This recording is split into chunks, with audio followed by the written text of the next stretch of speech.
Hello friends, ഇപ്പോൾ ഒരുപാട് complaint വരുന്ന ഒന്നാണ് മാസ്റ്റർ എഡ്ജിൻ്റെ സ്റ്റാർട്ടിംഗ് ട്രബിൾ, കറണ്ടിൻ്റെ ഇഷ്യൂ. ഈ ടൈപ്പ് CD വരുന്ന വണ്ടികളിലാണ് ഈ കംപ്ലൈൻറ്റ് ഏറ്റവും കൂടുതലായിട്ട് കാണുന്നത്. അപ്പോൾ ഇതിനുള്ളൊരു സൊല്യൂഷനാണ് ഈ വീഡിയോ. അപ്പോൾ ഇത് നമുക്ക് എന്ത് ചെയ്യാൻ പറ്റും, അല്ലെ ഇതിപ്പം ആ CD വാങ്ങിയിടാതെ പെയർ ചെയ്യാതെ എങ്ങനെ വണ്ടി നമുക്ക് അല്ലാതെ സ്റ്റാർട്ട് ചെയ്യാം എന്നുള്ളതാണ് വീഡിയോ. അപ്പോൾ അതിന് നമുക്ക് വയറിങ്ങിൽ കുറച്ച് ഓൾട്രേഷൻ വർക്ക് ചെയ്യേണ്ടതായിട്ടുണ്ട്. നമുക്ക് വയറിങ്ങിന് എന്തൊക്കെ ചെയ്യണമെന്ന് നോക്കാം. അത് നമുക്ക് ഈ കണക്ഷൻ നമുക്ക് കൊടുക്കേണ്ട ആവശ്യമില്ല, അത് നമുക്ക് മാറ്റി വയ്ക്കാം. അതായത് 2 പിന്നുള്ള ഒരു കണക്ഷൻ വരുന്നുണ്ട്, അപ്പോൾ അത് നമുക്ക് കൊടുക്കേണ്ട ആവശ്യമില്ല, അത് ഈ കണക്ഷൻ ആവശ്യമില്ല.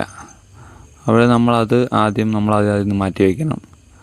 അതിനുശേഷം നമുക്ക് ബാക്കി വയറിങ്ങിൽ എന്തൊക്കെ ചെയ്യാൻ നോക്കാം, ഏതൊക്കെ കണക്ഷനാണ് കൊടുക്കേണ്ടതെന്ന് നോക്കാം.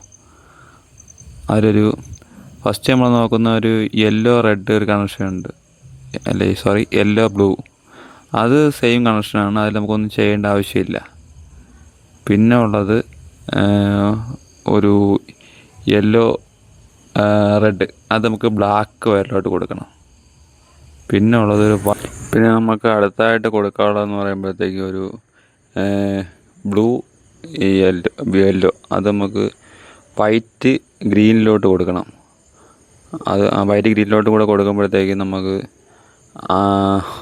ആ ഒരു കപ്ലറിലോട്ടുള്ള കണക്ഷൻ കംപ്ലീറ്റ് ആയി. പിന്നെ നമുക്ക് ബ്ലൂ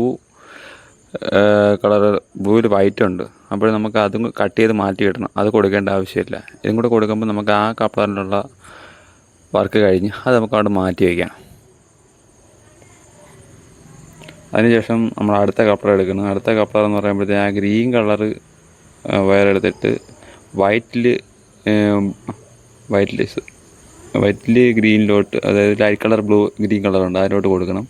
പിന്നെ ഈ കളർ, അതായത് പർപ്പിൾ, ഈ കളർ ആ സെയിം കളർ തന്നെയാണ്, അതിലൊന്നും ചെയ്യേണ്ട ആവശ്യമില്ല. പിന്നെ നമുക്കുള്ളത് യെല്ലോയിൽ റെഡ് കളറുണ്ട്, അത് നമുക്ക് കൊടുക്കേണ്ടത് ബ്ലൂവിൽ യെല്ലോ, അതിലോട്ട് കൊടുക്കണം. പിന്നെ ഉള്ളത് ഗ്രീൻ കളർ, അത് നമുക്ക് ബ്ലാക്ക് കളറിലോട്ട് അവിടെ കൊടുക്കുമ്പോൾ അതിൻ്റെ കണക്ഷൻ കംപ്ലീറ്റ് ആയി, അതങ്ങോട്ട് മാറ്റി വയ്ക്കണം. പിന്നീട് അതിലൊരു ബ്ലാക്കിൽ യെല്ലോ കളറുണ്ട്, അത് നമുക്ക് കട്ട് ചെയ്ത് അതങ്ങ് മാറ്റി വയ്ക്കാം. ആ കളർ അതങ്ങ് മാറ്റി വയ്ക്കണം, നമുക്ക് കൊടുക്കേണ്ട ആവശ്യമില്ല. പിന്നെ അതിനുശേഷം നമ്മൾ ഈ കപ്ലർ എടുക്കണം, അതായത് ഈ 2 കപ്ലർ എടുക്കണം. അതായത് നമുക്ക് ഡ്യുവറ്റിൻ്റെ ഒരു CD യൂണിറ്റ് വാങ്ങിക്കണം. അത് CD യൂണിറ്റ് വില വന്നിട്ട് 1425 രൂപയാണ് പറഞ്ഞത്. ഈ CD യൂണിറ്റാണ് നമ്മളിപ്പം ഇതിലോട്ട് കൊടുക്കാൻ പോണത്. ഈ CD യൂണിറ്റ് വെച്ചാണ് വണ്ടി സ്റ്റാർട്ട് ചെയ്യാൻ പോണത്. നമുക്ക് ഇരിക്കുന്ന CD നമുക്കിത് കണക്ട് ചെയ്യാൻ പറ്റില്ല. ഈ CDക്കുള്ള കണക്ഷനാണ് നമ്മൾ സെറ്റ് ചെയ്തേക്കുന്നത്. അവിടെ അത് വെച്ച് വണ്ടി സ്റ്റാർട്ട് ചെയ്തപ്പോഴത്തേക്കും ലൈറ്റ് ഇമ്മോബിലൈസറിൻ്റെ ചാവി ലൈറ്റ് പോയി കിട്ടി, വണ്ടി സ്റ്റാർട്ടായി. വേറെ പ്രശ്നം കാര്യങ്ങളൊന്നുമില്ല. അപ്പോൾ അടുത്ത വീഡിയോ ആയിട്ട് വീണ്ടും കാണാം.